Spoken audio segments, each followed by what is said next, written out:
My heart is still pounding from this week's episode. Seeing Herman's house, his home, engulfed in flames was a different kind of shocking.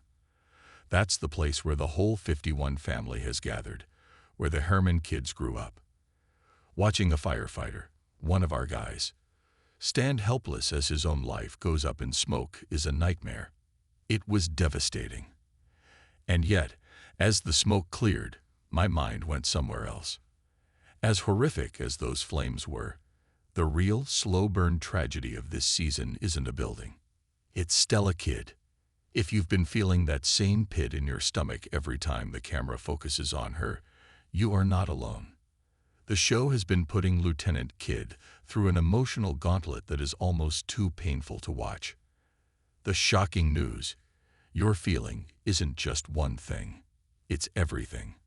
It's a tragedy built on top of another tragedy, and it all centers on the one thing she and Severide want most: a family. Let's really talk about it. The shock you can't just put out.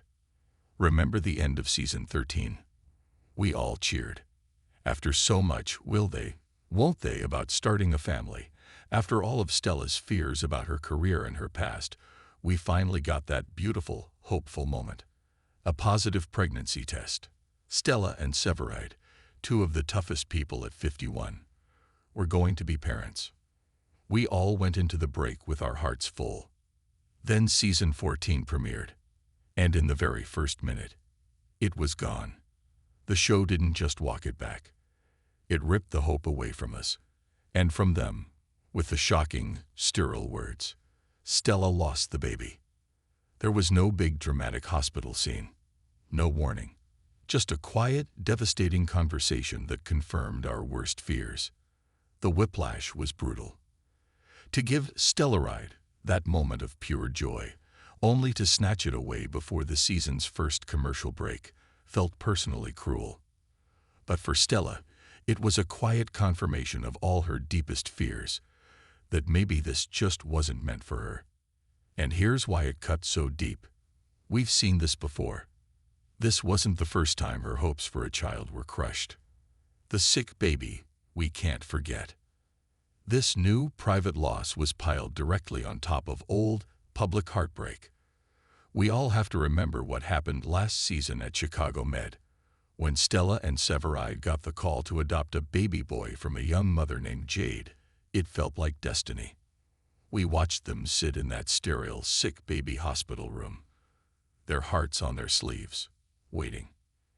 We watched Stella, a woman who has built a fortress around her own vulnerability, connect with that baby. And we watched her connect with the birth mother. Remember that. Stella, using her own history of recovery, gave Jade the strength and courage to believe in herself. And what was her reward? Jade used that newfound strength to change her mind and keep her son. It was the right thing. We were happy for Jade, but we were absolutely shattered for Stella. She did everything right.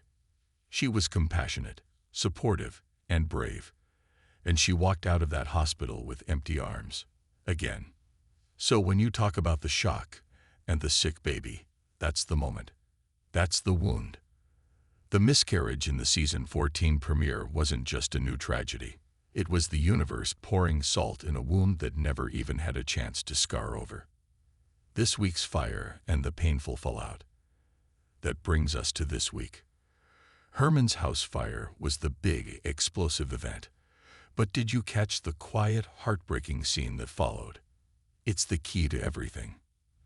Back at the apartment, Stella and Severide are with Isaiah, the teenager they've just taken in as foster parents.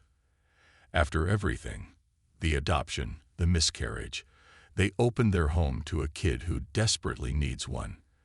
This should be a fresh start, a different way to build that family.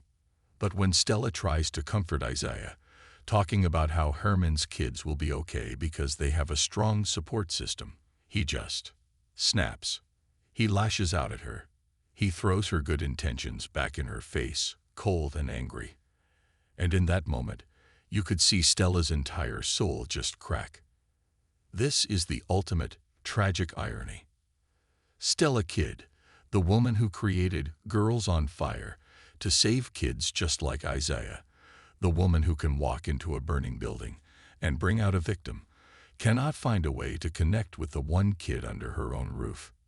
She's trying to be a mother. She's trying to do the right thing, to give him the support she never had. And it is blowing up in her face.